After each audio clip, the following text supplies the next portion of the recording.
Today with me is the Thinkpad 560E, an ultraportable launched by IBM in August 1996. There were three variants, the 560, the 560E, and the 560X, with this being the mid-tier version. That's all I know about it, apart from the fact that it had a sticker from the year 2000 when it would last probably years. Let's have a look at the laptop that survived Y2K for those who remember what it was.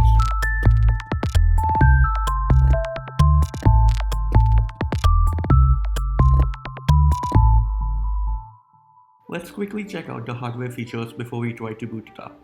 On the right, there is a PC card expansion slot which usually had a modem, but this one is empty, a physical volume dial, and a 3.5mm headphone jack as well as a microphone in. On the back, there is VGA for an external monitor, a parallel port for a printer, a serial port for say a gaming joystick or any other peripheral, a Kensington lock port, a PS2 port for an external mouse, and a charging port. On the left is a power switch and a proprietary port for a disk drive. On the front is an analog button for the screen latch. The keyboard is really good, a traditional ThinkPad 7-row keyboard with a track point in the center. IBM, true to its origin of being originally a typewriter company, paid a lot of attention to the keyboard feel and does the same to this date. ThinkPads of this era did not have trackpads, with the first ones being introduced almost 6 years later with the T30.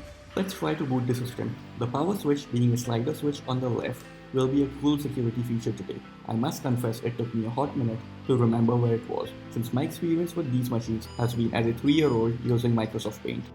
Not surprisingly, we are greeted with errors 161 and 163, which are for incorrect date and time and bad CMOS battery.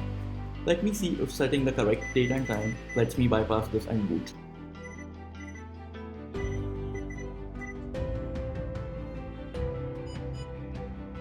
Apparently not. Time to replace the CMOS battery.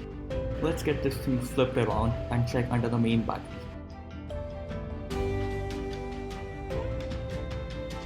Nope, not here. It might lie under the access panel that's on my right. Let's check it.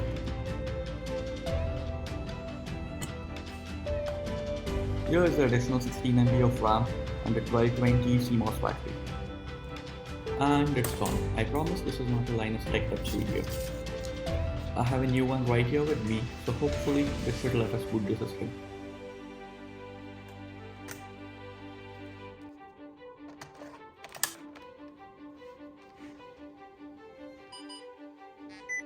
I need to enter the date and time again and have my fingers crossed.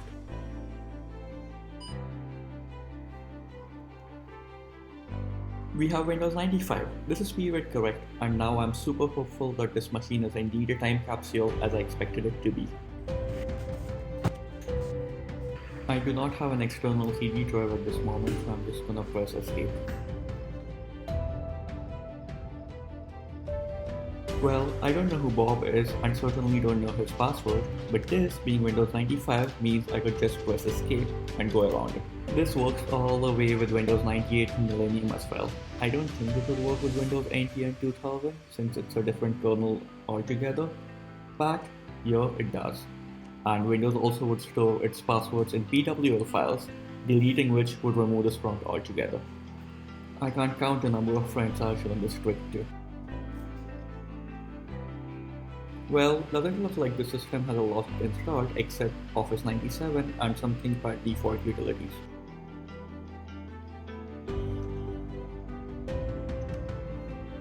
It says it has Intel Pentium installed. I guess it's 133 for the base variant. This would be more, and about 32MB of RAM.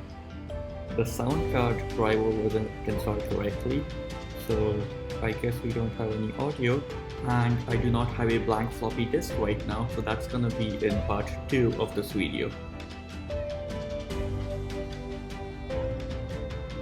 While playing around with other settings, the system froze and I had to reboot.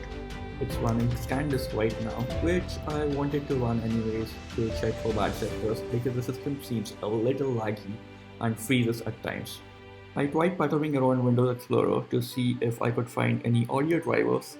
I ended up reinstalling ThinkPad configuration utility to see if that installs the drivers, but that doesn't seem to have helped. I was able to locate the default ThinkPad wallpaper and be able to set it.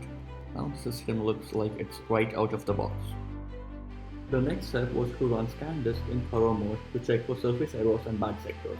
Bad sectors basically are damaged sectors on a hardware platter. So the OS will mark these sectors and would not write any data on it. This disk doesn't seem to have any new bad sectors. I ran disk defragmenter as well, but Windows suggested it was not required before the whole system froze. Finally, before I go out hunting for blank floppy disks to install the audio driver and to play a few retro games, I wanted to check the BIOS and have it do some system checks. The typical IBM board cursor looks so cool. All the tests turned out to be okay, which is normal yet incredible for a laptop of this age which was badly stored for the last few decades. I hope you enjoyed watching me open this time capsule as much as I did. I will fix the audio and install some period correct retro games to play around with soon. Until then, I'd appreciate the thumbs up and do subscribe to be notified when I post the next part of this project. Thank you for watching.